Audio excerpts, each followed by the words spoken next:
Assalamualaikum warahmatullahi wabarakatuh. Selamat Assalamualaikum warahmatullahi malam, wabarakatuh. salam sejahtera buat kita semua. Semoga pada malam hari ini kita selalu diberikan kesehatan oleh Allah Tuhan Yang Maha Esa Amin. dan kita selalu Amin, Pak. diberkati sehingga kita bisa menjalani kehidupan ini dengan baik ya.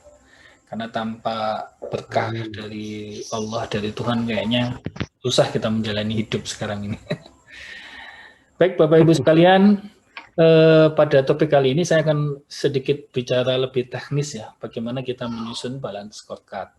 Tapi sebagai awal saya ingin menjelaskan tahapan dalam proses penyusunan balance scorecard.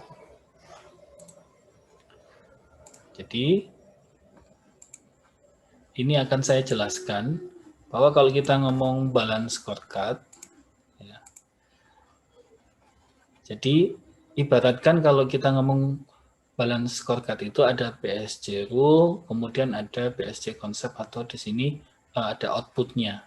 Jadi setiap aktivitas, setiap kebijakan, setiap aturan di dalam BSC itu akan menghasilkan sebuah output. Jadi sebagaimana yang sudah kita pelajari, jadi pada proses company big proses ya, jadi pada proses sebuah strategi di dalam perusahaan, mulai dari formulasi sampai dengan monitoring. Jadi di awal kita itu selalu menyusun yang namanya strategi formulasi. Nah, strategi formulasi itu pada BSC Rule itu tujuannya adalah untuk memperluas perspektif di dalam melakukan proses identifikasi dan formulasi. Keberhasilan sebuah perusahaan di dalam melakukan sebuah strategi formulasi ini amat penting karena ini juga akan menentukan sebuah eksekusi strategi. Jadi kalau strategi formulasinya salah, ini biasanya juga gagal. Nah, output daripada strategi formulasi itu biasanya ada misi, visi, core value, core belief, kemudian tujuan, dan strategi. Nah, kebanyakan biasanya perusahaan ketika menetapkan sebuah visi, itu visinya tidak sesuai dengan apa yang ada di dalam value atau di dalam budaya yang ada di dalam sebuah organisasi. Sehingga visinya tidak dijiwai dan visinya tidak diikuti oleh anggota organisasi, tidak inspiring. Nah, ini akan menyebabkan sebuah kegagalan di dalam strategi eksekusinya nanti. Jadi visi ini penting ya. Kenapa? Strategi formulasi itu sebetulnya kata kuncinya ada pada visi misi. Ketika visinya jelas, misinya jelas, tujuannya juga konkret, terukur, maka strateginya pun juga akan menjadi jelas ya. Kemudian diturunkan dari strategic formulasi menjadi strategic planning ya. Jadi beda kalau kemarin di proses manajemen strategik kan habis strategic formulation kemudian langsung ke strategic implementasi.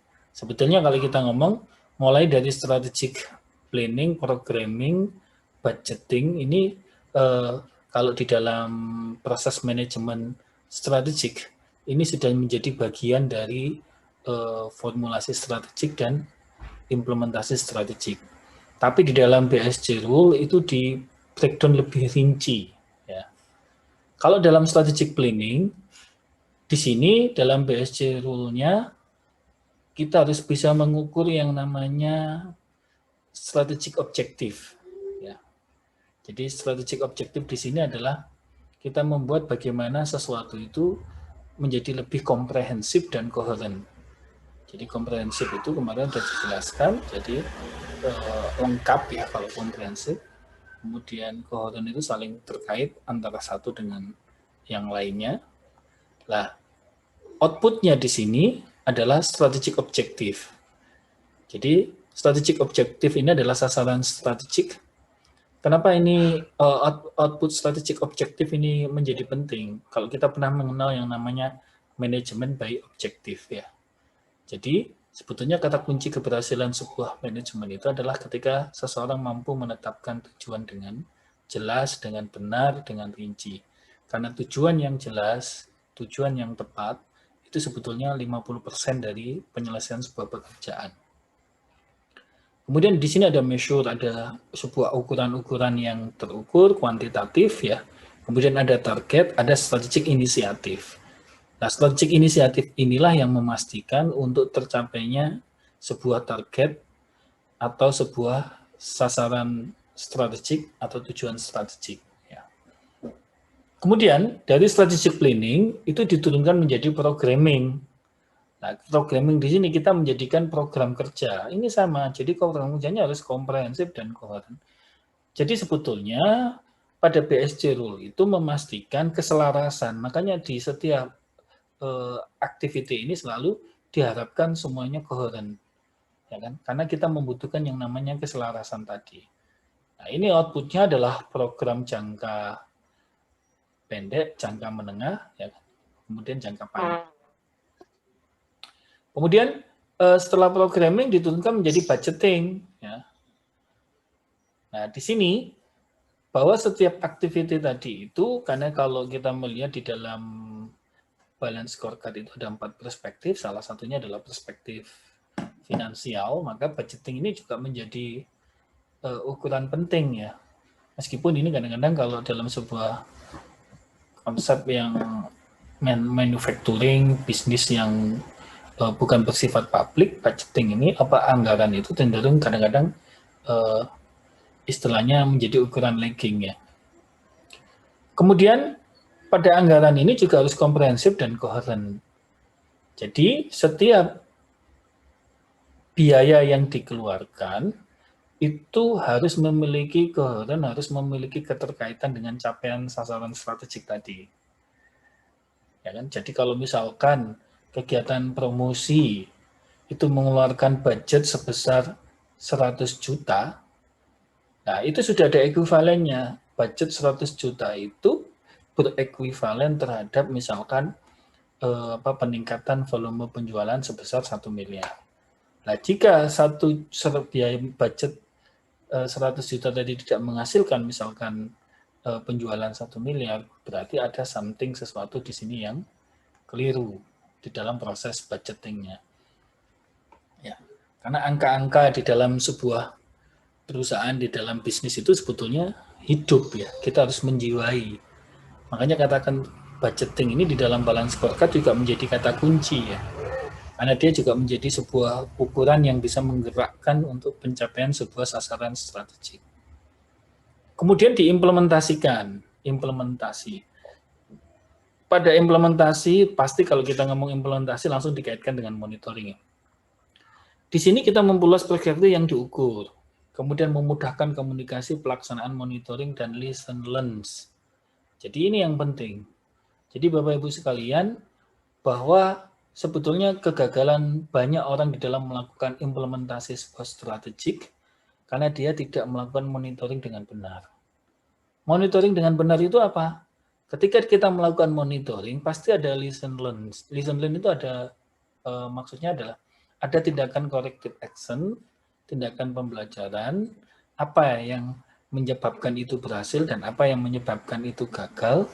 Nah, kemudian itu dijadikan sebuah standar baru, sasaran mutu baru, supaya nanti di hari kemudian kita tidak mengalami kesalahan yang sama.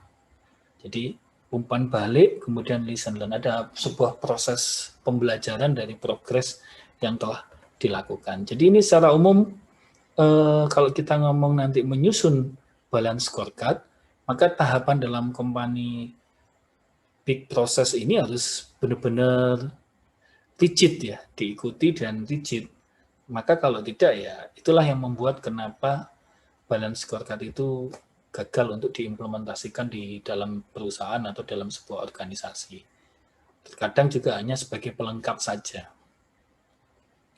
Nah, bagaimana salah satu contoh kita menyusun strategic formulation kemudian kita turunkan, kita breakdown ya ke dalam bagian-bagian itu. Nah, sebetulnya saya ada program yang namanya X-Men ya, ini saya tampilkan dulu.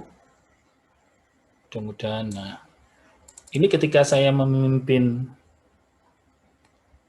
Narotama, itu ketika saya punya visi, dan yayasan dalam hal ini sebagai stakeholder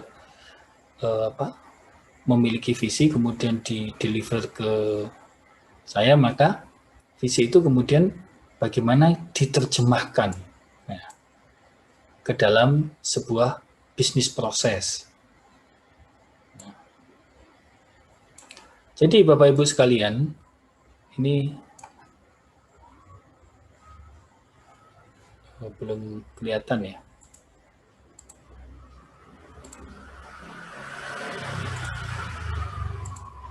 Baik.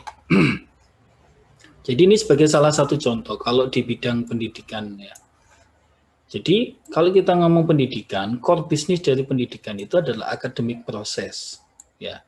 Jadi kalau dalam bisnis internal bisnis proses, tapi kalau di dalam pendidikan itu namanya academic process. Bagaimana sih sebuah proses pendidikan di perguruan tinggi, khususnya di Universitas Narotama, ya misalkan begitu. Jadi kalau kita ngomong core business proses itu selalu ada tridharma perguruan tinggi, ya. Jadi di sini ada pendidikan dan pengajaran, kemudian ada penelitian, ada pengabdian kepada masyarakat. Nah, pendidikan dan pengajaran itu kalau kita ngomong bahwa sesuai dengan proses tadi bahwa bahwa setiap apa yang dilakukan di dalam PSG Rule tadi, kita tahu bahwa semuanya itu memiliki yang namanya di awal itu strategic formulasi. Jadi strategic formulasi. Nah, pada strategic formulasi itu kemudian diturunkan ke dalam strategic planning program. Dan setiap bisnis, setiap usaha itu selalu memiliki core bisnisnya apa. Nah, dalam pendidikan ini core bisnisnya adalah akademik. Kalau kita ngomong pendidikan pasti tridharma, di situ ada pendidikan dan pengajaran, kemudian ada penelitian, ada pengabdian masyarakat. Nah ini nanti bisa diterjemahkan juga kalau misalnya di bisnis, ada proses bisnis inti di situ apa gitu. Nah setiap proses bisnis itu pasti ada yang namanya di situ ada input, kemudian proses, output, outcome ya. Pada strategic formulasi itu kan selalu yang menjadi input dasar itu kan di sini contohnya misalkan kalau kita ngomong sebuah proses pendidikan itu dasarnya pasti yang pertama adalah kebijakan pada aturan yang berlaku. Dalam hal ini ya kalau di pemerintah ya kita sangat tergantung, sangat harus taat ajas terhadap undang-undang. Nah, undang-undang apa yang menaungi terhadap proses bisnis pada pendidikan dan pengajaran? Nah, ini saya tulis undang-undangnya apa saja.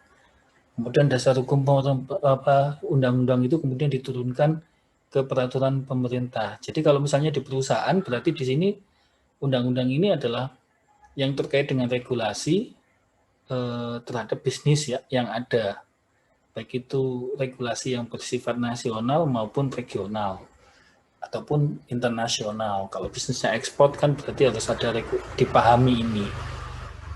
Ini penting Bapak Ibu sekalian dalam sebuah proses bisnis. Kenapa? Ya salah satu contoh misalkan, kenapa dulu Ikhlas itu sampai dia kebablasan menetapkan sebuah visi menjadi perusahaan glasses terbesar di Asia. Padahal trennya bahwa perusahaan itu akan trennya dunia ini mau lari ke go green, berarti produk-produk yang tidak bisa di-recycle kan pasti akan ditinggalkan. Nah, kenapa? Ya karena pada saat itu mungkin bagian yang mengumpulkan informasi kurang memahami bahwa perlu kita mengumpulkan kebijakan-kebijakan dan aturan-aturan yang terkait dan berhubungan dengan bisnis kita. Akhirnya betul kan? Nah, ketika Go Green itu benar-benar diterapkan, ya tutup Ikhlas. Padahal dia sudah ekspansi besar-besaran, dia beli mesin baru dan lain sebagainya. Itu salah satu contoh. Nah, bagaimana kemudian kebijakan dari undang-undang itu diturunkan, apa kebijakan turunannya? Nah, ini yang perlu harus dipahami. Misalnya di sini undang-undang turunannya peraturan pemerintah, kemudian peraturan presiden, keputusan presiden, kemudian peraturan menteri, keputusan menteri. Ini sesuai dengan hierarki apa undang-undang ya. Jadi hierarki kebijakan yang ada di negara kita. Ini saya breakdown semuanya. Dari keputusan menteri turun menjadi keputusan, ini kalau diklik, nah banyak yang keluar ini ya. Kemudian turun menjadi keputusan Dirjen Dikti. Kemudian turun menjadi surat edaran. Nah, kemudian apa di bawah Dikti yang menaungi ada Kopertis, sekarang menjadi LL Dikti. Nah, dari ini kemudian secara internal dalam kelembagaan perguruan tinggi yang tertinggi itu adalah keputusan yayasan, kemudian keputusan rektor, kemudian instruksi rektor. Lah, ini semua harus saling terkait, saling berhubungan. Ya. Jadi, ini saya breakdown semua. Sehingga apa? Sehingga ketika kita membuat kebijakan, membuat aturan, membuat program, semua program dan kebijakan yang kita susun itu benar-benar sudah kita sesuaikan dengan aturan-aturan yang ada. Makanya ini kan saya namakan sebagai referensi atau input ya. Jadi input ya, ini masuk di sini input kan, dalam apa kolom besarnya input. Input itu terdiri dari ini sebagai referensi kebijakan sampai ke kebijakan di kita. Jadi kalau nanti di industri ya sama ya. Jadi di sini ya berarti pemegang saham, kemudian direktur utama, kemudian direktur SDM dan lain-lain.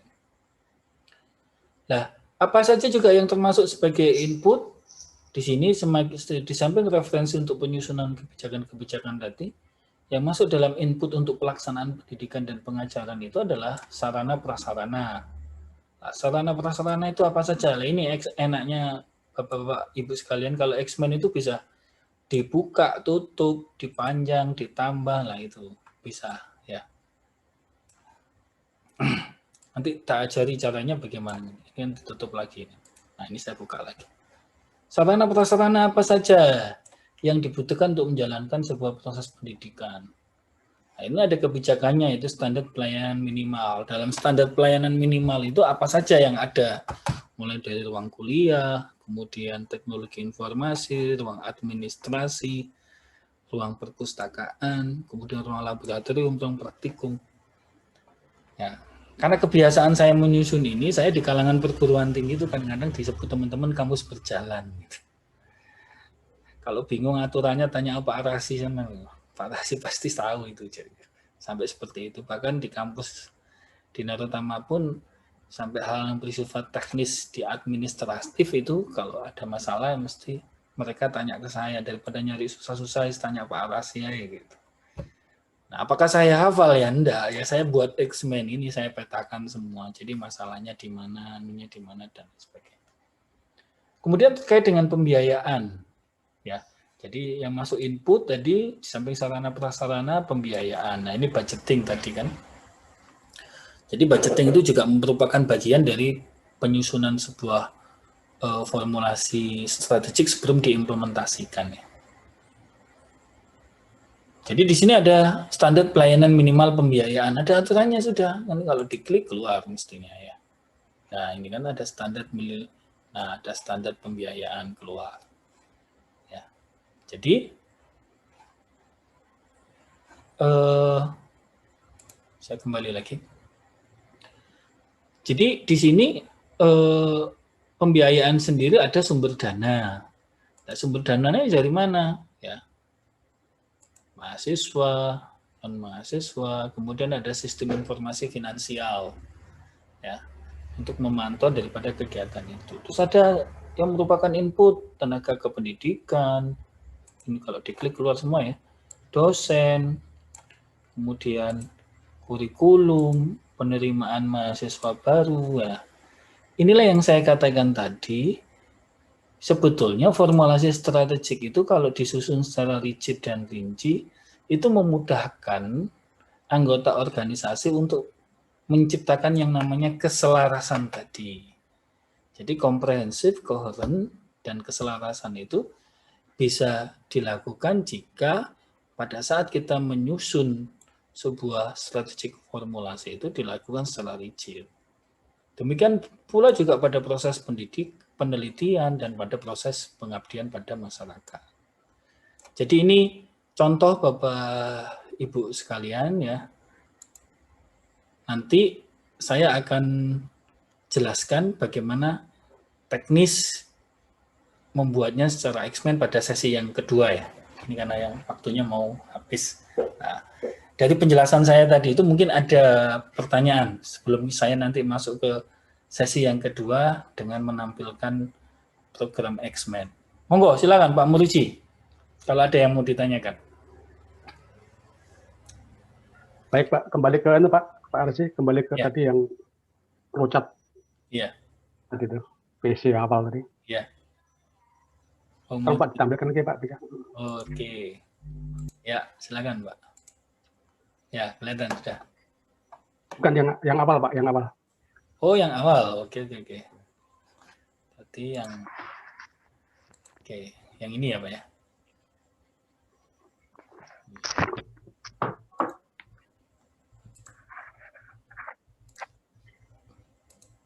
Baik, ya. Nah ini Pak, ini penting nih Pak, dalam praktek memang kurang lebih seperti ini Pak. Namun demikian di BUMN, mungkin BUMD, mungkin swasta juga nanti, mungkin Pak Aryono atau Pak Teguh bisa komentar ya. Jadi dari strategi formulasi, nanti ada planning, ada inisiatif strategis Pak ya, tujuan-tujuan strategis lah. Nanti ke bawahnya tuh Pak, biasanya langsung kalau di BUMN itu RKAP Pak. Jadi programming and budgeting jadi satu. Ya, lah ini jadi dalam prakteknya tuh ya satu kesatuan menjadi RKAP Pak. RKAP. Rencana kerja dan anggaran perusahaan tahunan. Nah, RKAP itu diturunkan dari RJPP Pak. Nah, mungkin di BUMD sama mungkin Mas Bimo ya. Gitu. Ya, RJPP-nya 5/5 tahun, nanti diturunkan tiap tahun menjadi RKAP. Itu isinya program kerja dan anggaran perusahaan. Nah, di sana nanti Pak setiap tahun itu pemegang saham yang diwakili oleh Kementerian BUMN itu membuat, ini terkenal Pak di BUMN, atau BUMD saya nggak tahu. Namanya Shareholders Aspiration Letter Pak. SAL namanya. Jadi kalau di BUMN itu apa tuh SAL nggak tahu. Jadi Shareholder Aspiration Letter. Surat-surat tadi Bapak tadi kan membuat apa kebijakan. Itu kebijakan di situ kalau RKP. Pedomannya dia ada di Kementerian BUMN tentang penyusunan RKP dan EJPP. Nanti tiap tahunnya ada kebijakan namanya SAL, Pak. Ya. Shareholder Aspiration Letter itu memberikan guidance kepada seluruh BUMN bagaimana membuat RKP yang disesuaikan dengan kompleksitas bisnis pada tahun yang berjalan, tantangan ke depan. Contoh, nanti sih ada Pak asumsi pertumbuhan ekonominya, asumsi suku bunganya ada, nanti asumsi pertumbuhan ekonomi, asumsi nilai mata uang rupiah terhadap dolar, itu semua ada Pak, asumsi-asumsi. Pertumbuhan penjualan sekian persen, market share-nya itu dirinci Pak, sehingga nanti itu per masing-masing sektor Pak, ada sektor manufaktur, nanti ada sektor properti, ada sektor keuangan dan seterusnya itu di breakdown, sehingga nanti itu memudahkan para pemegang saham, para direktur perusahaan Pak, pengelola perusahaan itu memudahkan untuk menetapkan itu strategic planning itu mudah nanti. Oh, kalau pertumbuhan ekonomi sekian, berarti diasumsikan pertumbuhan pendapatan sekian, nanti biaya naik sekian, sehingga profitnya sekian. Nah, nanti akan diolah, dirapatkan menjadi budgeting tadi Pak, dan programming. Nah, apa jadi masalah Pak? Jadi masalah ketika gini Pak, sering terjadi bahwa RJPP itu sudah nggak relevan lagi Pak, itu sering Pak. Jadi ketika kita sudah masuk ke tahun ketiga, kan 5 tahun Pak, disun 5 tahun Pak RJPP itu Pak. Tapi ketika kita masuk tahun ketiga, itu RJPP yang formulasi nggak relevan lagi loh. Akhirnya direvisi lagi Pak. Iya betul. Akhirnya dalam satu-satu sering terjadi di tengah jalan, belum sampai 5 tahun direvisi karena memang asumsi awal itu salah. Nah, ini yang kadang-kadang membuat kita tuh menjadi lama Pak, agak lama membuat ini ya. Programming dan budgeting agak lama karena harus menunggu tadi revisi terhadap strategi. Nah, ini Pak nanti ke depan, barangkali gimana Pak, strategi kita supaya memang program tahunan itu harus selaras terus dengan formulasi tahun 5 tahunan, Pak. Itu yang jadi masalah, Pak. Karena sering meleset, Pak. Kadang 2-3 tahun, tapi kita tahun kedua pun belum tercapai. Jadi kita harus merevisi strategi menjadi targetnya dikurangi lagi. Dan ini terjadi, Pak. Saya juga kadang-kadang pusing, karena departemen harus disesuaikan lagi. Bagaimana di pemasarannya, kenapa nggak kecapai, devaluasi ulang tuh, Pak. Iya. Oh, pertumbuhannya nggak kecapai, berarti produksinya juga harus turun. Produksi turun, berarti keuangannya juga turun, pendananya juga turun. Itu nanti berubah secara komprehensif di satu korporasi. Nah, oleh karena itu, Pak, memang dalam praktek itu nggak bisa satu alir ke bawah, Pak. Kadang kita udah formulasi, udah oke. Setahun, 2 tahun, turun ke strategi planning, udah kita udah lakukan strategi korporasinya, masing-masing tujuan udah kita tetapkan masing-masing perspektifnya, tapi kita membuat program dan budgeting, lingkungannya berubah. Nah ini yang membuat lama, Pak. Makanya kalau di Kementerian BUMN itu, Pak, RKAP itu harus selesai November, Pak. November tahun sebelumnya itu harus selesai draftnya, nanti dibahas dengan kementerian itu paling enggak Desember, Januari sudah mulai bisa diterapkan, Pak. Karena kalau terlambat nanti repot, Pak, karena nanti penganggarannya sulit.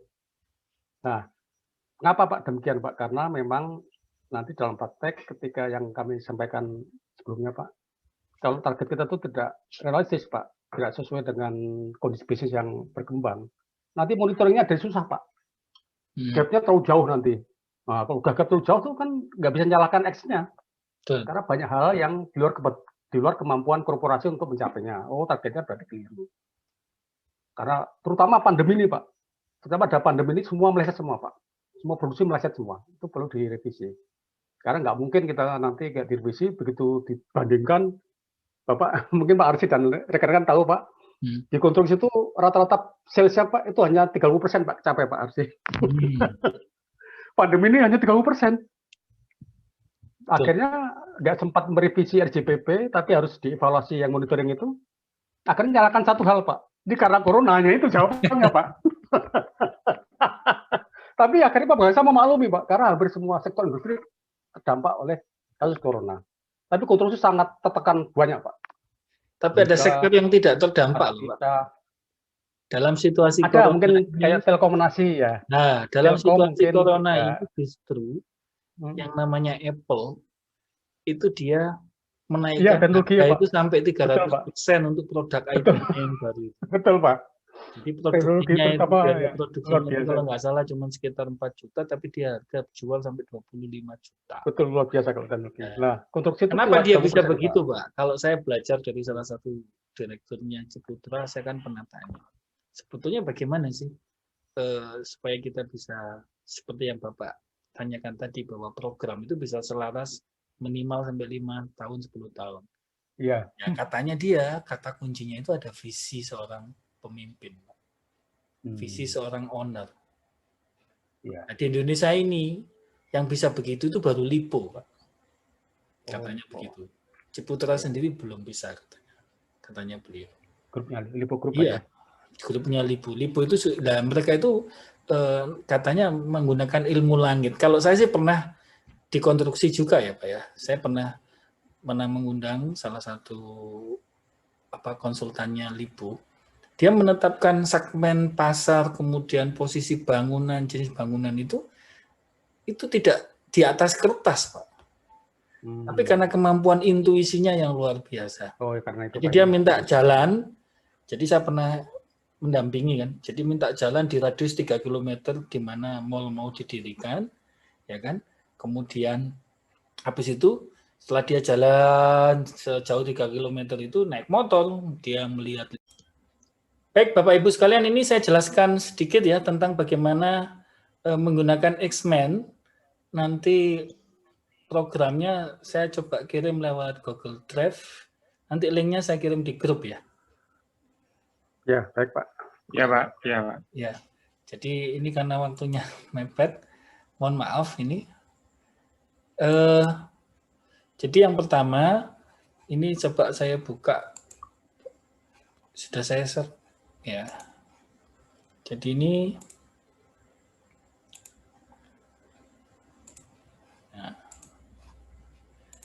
Jadi ini saya mencoba membuka dengan baru ya, new ya. Nah, jadi nanti di new ini kita bisa memilih model-model pemetaan yang seperti apa. Kalau yang seperti contoh saya tadi itu kita modelnya seperti di sini ada, kalau blank ini nanti kita istilahnya apa? Kita modelnya menyesuaikan di belakang. Kita susun dulu, ya kan? Baru nanti kita tentukan model-modelnya. Ini ada bentuk flowchart, ada bentuk kemudian travel plan, kemudian plan, ada bentuk juga project plan, kemudian SWOT analysis, meeting management, project dashboard, seperti yang saya jelaskan tadi itu project dashboard, kemudian ada tulang ikan, ya kan, cause dan effects, kemudian ada juga model timeline. Nah ini silakan dipilih, silakan ya mana yang menurut Bapak Ibu sekalian sesuai atau relevan. Tapi lebih awal saya akan menggunakan model yang blank dulu ya. Jadi ini coba saya dibantu misalkan Pak Maruji ya. Ya.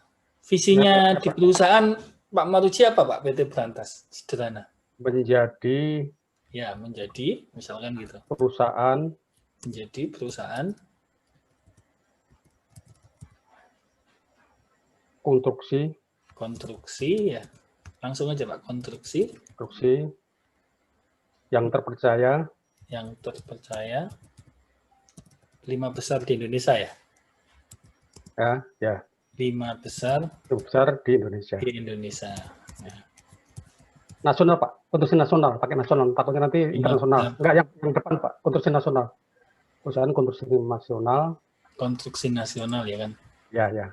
Nasional. Yang terpercaya. 5 besar di Indonesia ya. Ya, di bawah Wika, Waskita, PTPP, ADI. Kan sebagaimana yang sudah saya jelaskan, pertanyaan strategik itu kan dengan kalimat apa ya kan?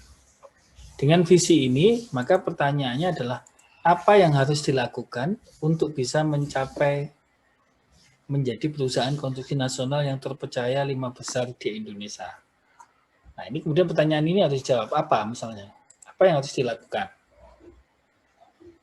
Apa contohnya Pak Maruji? Menyediakan. Nah, ini ditulis nanti di sini main topiknya.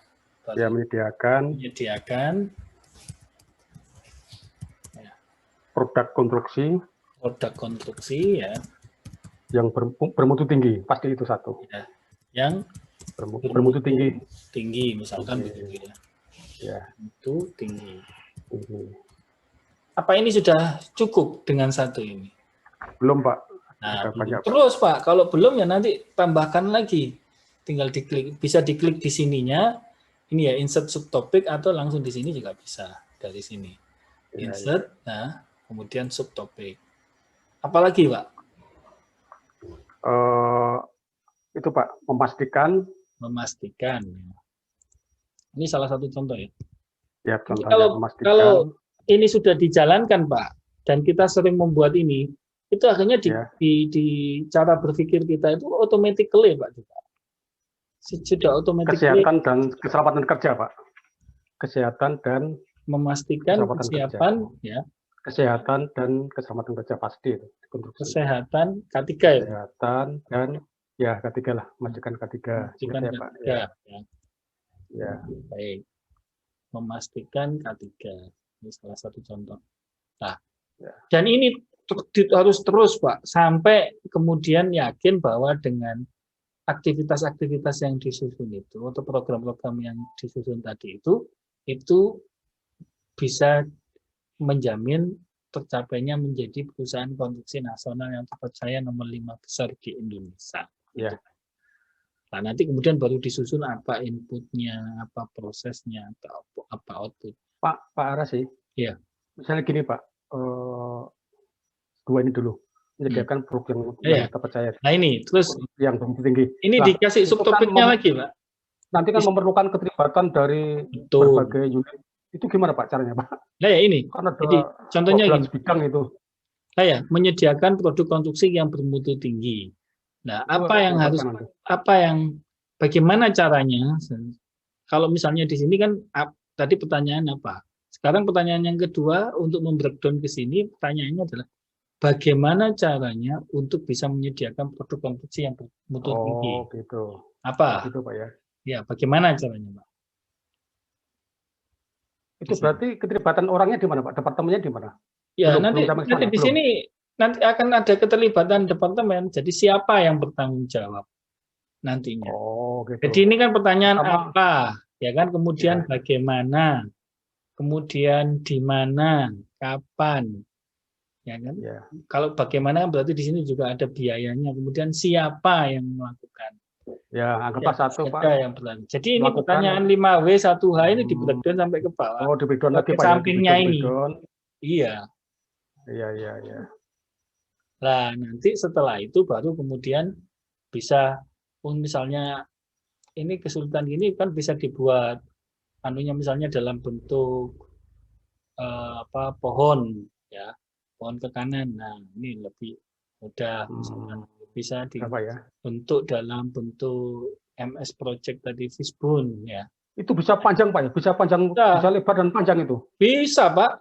Oh, nggak terbatas, Pak, itu ya? Ini tadi yang punya saya tadi itu yang proses akademik UNAR itu di print habis kertas 5 rim, Pak. Oh, waduh. Ya. Jadi ini, dan dia bagusnya kalau X-Men itu dia menyimpan filenya di sini, Pak. Jadi tidak perlu di link, nggak nge-link dia. Jadi di dalam satu file ini lengkap sudah. Jadi kalau nanti file itu di print, itu semua dokumennya muncul semua yang dimasukkan itu.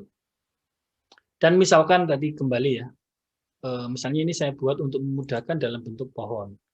Nah, misalnya di sini misalnya Pak Maruji sudah punya dokumennya, sudah punya data, ya tinggal diklik aja Pak, klik kanan, kemudian di sini masukkan tulis apa tuh Pak?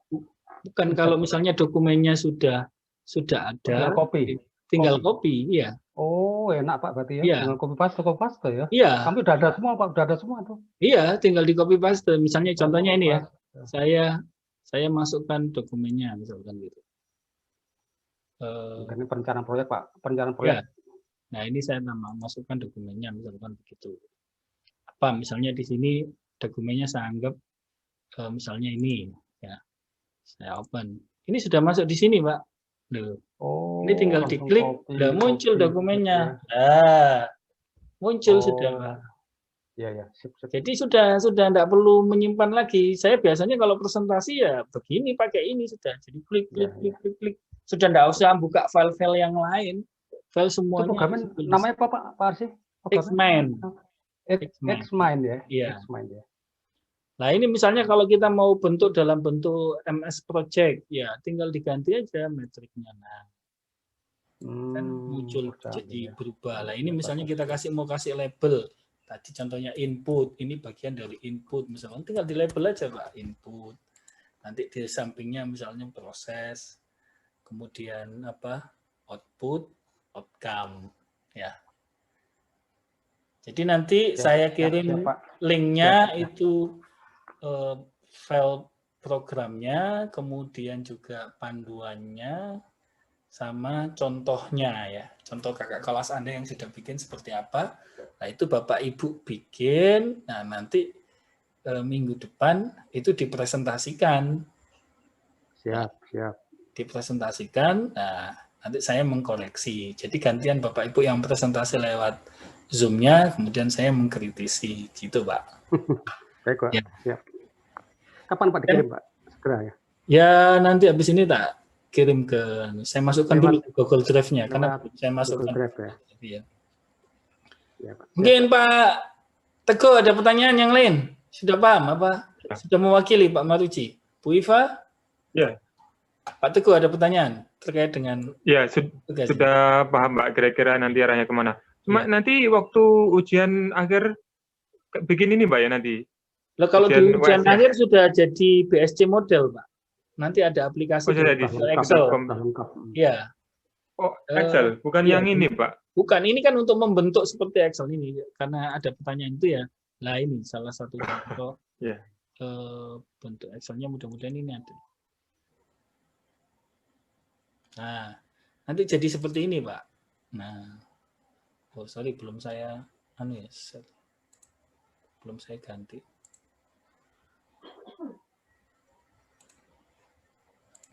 Nah, tugasnya nanti jadi seperti ini.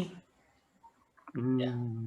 Jadi ini BSC Ini model outputnya, nanti Pak, ya? mulai dari Ini outputnya visi-misi, jika visi dan misi diklik, ini nanti ini yang rusak, nanti saya carikan yang nggak rusak. Akan lari ke visi misi. Ya kan? Ada finansial perspektif, ada kebijakan mutu. Ini output Pak Rasi ya? Kenapa? Ini outputnya ini ya? Iya, nanti ketika bukan ini nanti kalau X-Men Belum, ya? itu tadi kan hanya untuk menentukan ini tadi loh Pak, sasaran strategic objektifnya, kemudian strategic measure-nya. Nah, X-Men tadi itu juga untuk menentukan supaya kita terjadi yang namanya tadi keselarasan. Inilah saya yang katakan tadi, Pak. Jadi kalau ini merah, misalkan di lagging, ini kan perspektif finansial merah, berarti di bawahnya ini pasti ada proses yang merah gitu loh, atau kuning ya, merah atau kuning, tergantung dengan sasaran kiranya. Tapi nggak mungkin kalau dia di sini ada kuning, kemudian merah, kemudian di bawah ini hijau semua, ya pasti salah. Karena ini kan lagging aja, ini kan akibat dari ukuran-ukuran tadi itu. Nah, untuk menciptakan koheren dan apa istilahnya keselarasan tadi, alat bantunya kita menggunakan X-Men tadi itu, Pak. Jadi ini enak kecil. Ini misalnya saya contohnya ini ya, apa? ROE, ini kan merah. Sayangnya ini yang punya Narotama ini sudah rusak, pernah apa linknya rusak. Nah, ini misalnya ukuran-ukuran di bawah ini saya ubah misalkan jadi hijau. Ya, ini contohnya. Ini saya ubah menjadi hijau. Ini actualnya misalkan jadi 3,5. Maka dia akan berubah otomatis di sini jadi hijau ya. Ya. Tercapai targetnya. Jadi ini otomatis berubah jadi hijau. Nah, ini yang saya katakan tadi kemarin kepada Pak Abdul Hamid atau Pak ya. Jadi kalau sudah punya apa istilahnya arsitektur sistemnya, desain arsitektur sistemnya, itu akan memudahkan kita untuk melakukan pembuatan aplikasi programnya. Ya. Ini kan targetnya 4, actualnya tercapai hanya 3,8. Kalau ini misalnya saya ubah menjadi 4, ya ini berubah jadi hijau. Nah, hijau. Arsi, ini kan tercapai. Gitu. Parah sih. Ya. Nanti angka-angka itu real atau dummy, Pak, datanya, Pak? Ya, terserah. Nah, itu, Pak. Ya, boleh Kalau dummy, asli Pak. itu. Tapi ketika menggunakan variabel dummy, tapi dipastikan bahwa variabel dummy itu apa istilahnya saling berkaitan gitu. saling terkait. Kacau nanti, jadi yang penting ya, kan ini Pak, nanti. kesulitannya itu kan menentukan ini loh Pak, sasaran strategiknya. Iya. Nah, ini kan sebetulnya menentukan ini kan berdasarkan sayang ini nggak lengkap ya, coba. Iya, ini nggak lengkap ini punya saya yang ini. Iya, iya. Jadi saya kasih contohnya yang lengkap. Ada gambarnya Pak. Coba sih saya lihatnya. Mudah-mudahan ada. Iya Pak, nggak lengkap. Lengkap ya. Iya, kalau sebetulnya di email itu banyak karena kalau dulu kan saya mintanya di email tugasnya. Jadi saya nggak menerima tugas dalam bentuk istilahnya apa hard copy. Saya itu nggak suka hard copy. Saya mintanya soft copy. Coba ini saya lihat di emailnya. Ya.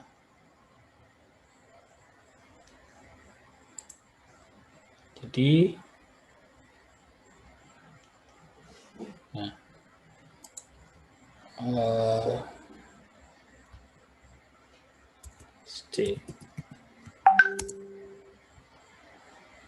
nah mudah-mudahan ini. Nah ini ada pertanyaannya Pak Henry Eka ini Pak. Nah ini Pak.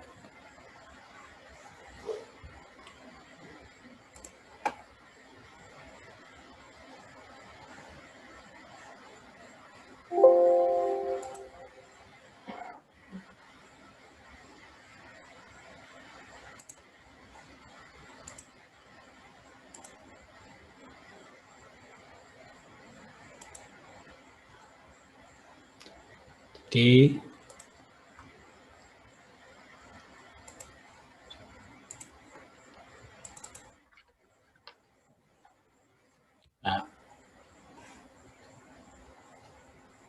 saya sharing ulang ya Bapak Ibu sekalian.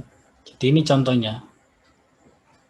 Nah, ini kakak kelas Bapak Ibu sekalian yang baru lulus kemarin. Ya, harus ada ini Pak, peta ini. Jadi nanti dari X-Men itu kemudian menghasilkan peta ini Pak. Nah, peta inilah yang menunjukkan hubungan-hubungan dari masing-masing perspektif tadi. Kelihatan Bapak Ibu sekalian? Kelihatan, Pak. Kelihatan ya. Nah, ini Pak. Jadi ini saya perbesar ya. Nah, jadi ini mulai dari strategic theme-nya yang pertama, misalkan ini di expand revenue, bagaimana hubungannya, keterkaitan antara sasaran strategik tadi itu. Nah, inilah yang kemudian dari hubungan-hubungan ini kemudian dibangun ke dalam bisnis model ini, Pak. Ya, jadi visi, kemudian misi, corporate value, lah financial perspective, ini sasaran strategiknya apa saja, customer perspective apa saja. Dan ini sudah dipastikan bahwa masing-masing ini saling terkait. Karena sudah di dalam petanya ini loh Pak, hubungan antar sasaran strategik tadi itu sudah dibangun.